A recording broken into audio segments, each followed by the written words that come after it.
EDSA, Usad Pagong is live! Kaya kung ako ikaw at ikaw sila, mag-EDSA na tayo! EDSA! Kasama mong natatrap.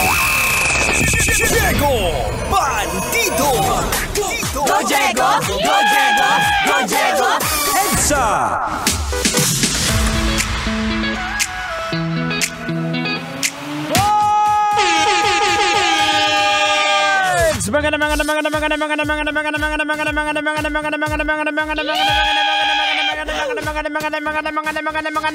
Ng kalbo.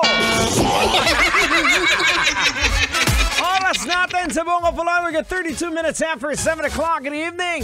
Kayo pa rin siyempre po ay nakatutok dito sa 90.7 Love Radio. Kailangan po bang i-memorize yan? Basic!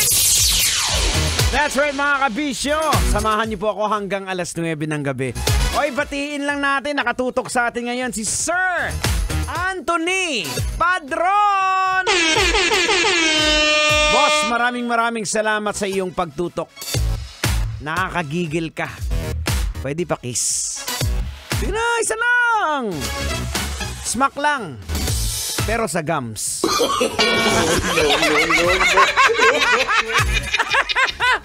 Aragoy!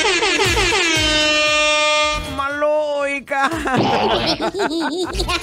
Alright mga kabisyo, ito, wag na natin patagalin to. Pag-usapan na natin to. Babae, hinuli ng pulis matapos tinangay nito ang sasakyan ng kanyang kadate na na-meet niya sa online. Oh no! Pambihira naman, oh.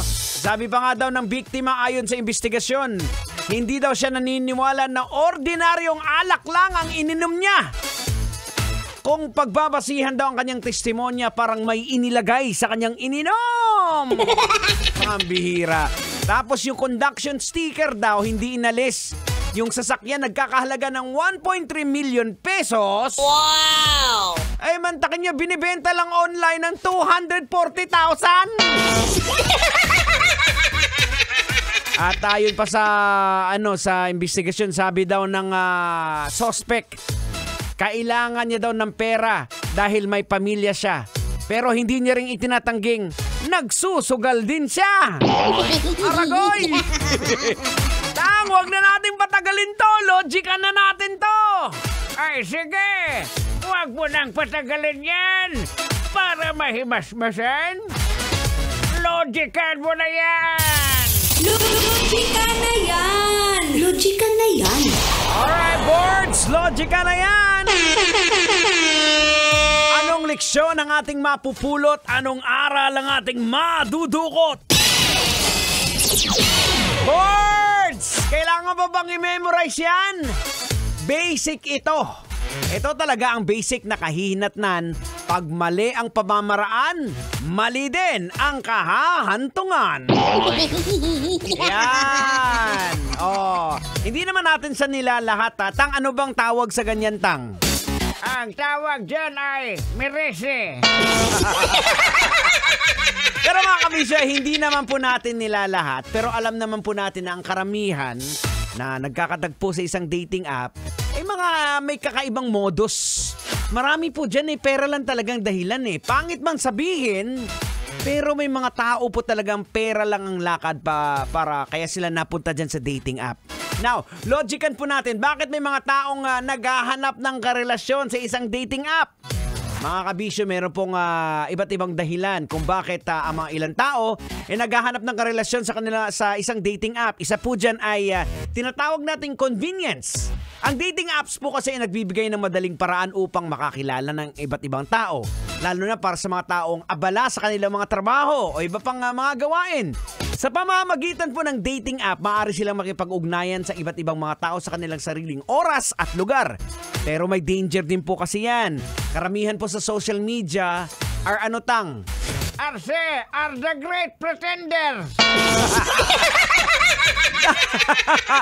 Ang pinapakita nila yung mabuti lang at magaganda. May nakita ka bang pangit at hindi maganda yung pinost? Basic kasi yan, di ba? Kung anong meron nga tayong kakilala. Diba? Nag-post na kanyang dream car, nabili niya. Tapos nagpa-cater pa ng blessing ng sasakyan. Tapos matagal na hindi mo nakita nagpo-post. Nabalitaan mo na lang sa kapitbahay mong marites. Hinatak na pala yung sasakyan kasi hindi na nabayaran. Aragoy! Malooy ka! 36 minutes after 7 o'clock in the evening on a great beautiful Monday. This is 90.7 Love Radio. Kailangan pa bang i-memorize yan? Basic! I'm broke. Kailangan pa bang i-memorize yan? Love Radio. Basic!